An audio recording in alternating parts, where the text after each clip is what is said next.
अस्सलाम वालेकुम स्टूडेंट्स, कैसे हैं आप सब। मुझे उम्मीद है सब खैरियत से होंगे। तो बेटा आज जो हमारा टॉपिक है वो है सेल मेम्ब्रेन के बारे में। सेल मेम्ब्रेन जो होती है वो हर सेल की बाहर मौजूद पतली और फ्लेक्सिबल लेयर होती है। ये साइटोप्लाज्म को सराउंड करती है और सेल की प्रोटेक्शन करती है। ये सेलेक्टिवली परमेएबल होती है, मतलब इसका ये है कि ये कुछ मॉलिक्यूल्स को तो अंदर आने देती है और कुछ को नहीं आने देती है, कुछ को बाहर जाने देगी। इस तरह सीन होता है। लेकिन और इसके अंदर होता है क्या है कि सेल मेम्ब्रेन जो होती है ये बनी किससे होती है। सेल मेम्ब्रेन बेटा ये प्रोटीन, लिपिड्स और थोड़ी मकदार में कार्बोहाइड्रेट से मिलकर बनी होती है। इसकी स्ट्रक्चर को हम फ्लोर मोज़ेक मॉडल कहते हैं। इस मॉडल के मुताबिक क्या होता है कि लिपिड्स फ्लूइड की तरह डबल लेयर यानी लिपिड बाइलेयर बनाते हैं और प्रोटीन इसमें एम्बेडेड होती है।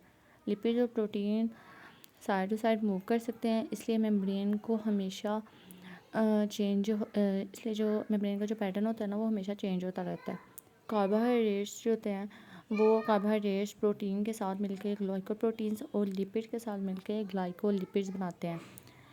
कोलेस्ट्रॉल मेम्ब्रेन को मजबूती और स्टेबिलिटी देता है, लेकिन ज़्यादातर बैक्टीरिया में कोलेस्ट्रॉल नहीं होता। अब हम देखते हैं कि साइटोप्लाज्म क्या होता है। साइटोप्लाज्म होती है वो बेटा एक जेली जैसा सब्सटेंस होता है जो सेल के अंदर होता है। इसमें पानी होता है, प्रोटीन्स होती हैं, एंजाइम्स होते हैं, सॉल्ट्स होते हैं और दूसरे सब्सटेंस होते हैं।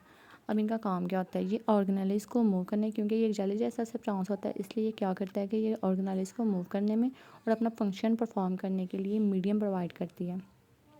सेल के अंदर मटेरियल्स के ट्रांसपोर्ट में भी मदद करती है। उसके अलावा ज़्यादातर मेटाबॉलिक जो रिएक्शंस होते हैं, जैसे हमारे पास ग्लाइकोलाइसिस हो गया, ये साइटोप्लाज्म में होती हैं।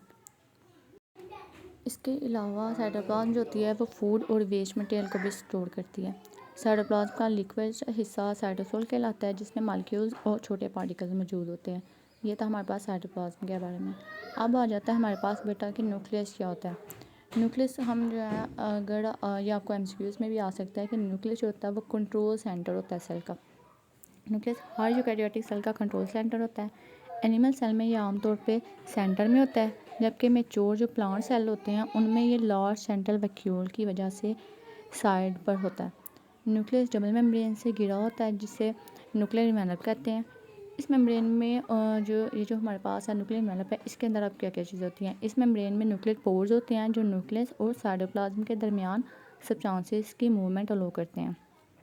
न्यूक्लियस के अंदर जेली जैसा मटेरियल यानी जिसे हम न्यूक्लियोप्लाज्म कहते हैं। न्यूक्लियोप्लाज्म क्या होता है, जेली जैसा मटेरियल होता है जो न्यूक्लियस के अंदर होता है। इसमें न्यूक्लियस होता है जहाँ राइबोसोम्स असेंबल होते हैं। न्यूक्लियस में क्या होता है, राइबोसोम्स असेंबल होते हैं। न्यूक्लियोप्लाज्म में क्रोमेटिन होता है। क्रोमेटिन क्या करता है, जो डीएनए और प्रोटीन से मिलकर बना होता है। जब सेल डिवाइड होने लगता है तो क्रोमेटिन कंडेंस होकर क्रोमोसोम बना लेते हैं। डीएनए में जीन्स होते हैं जो सेल की एक्टिविटीज़ को कंट्रोल करते हैं और हेरिडिटी इंफॉर्मेशन अगली जनरेशन तक ट्रांसफ़र करते हैं। तो ये था हमारे पास सेल मेम्ब्रेन, साइटोप्लाज्म और हमारे पास और न्यूक्लियस का टॉपिक। इसमें हमने देखा कि ये किस किस चीज़ों से ये बने होते हैं और इनका क्या क्या फंक्शन होते हैं, इनके अंदर इनका स्ट्रक्चर किस तरह का होता है। अगर आप लोग को वीडियो अच्छी लगे तो प्लीज़ इस चैनल को सब्सक्राइब कर देना, और अगर किसी को कोई चीज़ समझ ना आई हो तो वो मेरे से कमेंट सेक्शन में पूछ सकता है, और नेक्स्ट वीडियो किस टॉपिक पे होनी चाहिए वो भी मुझे बताना। Thank you. अल्लाह हाफिज़।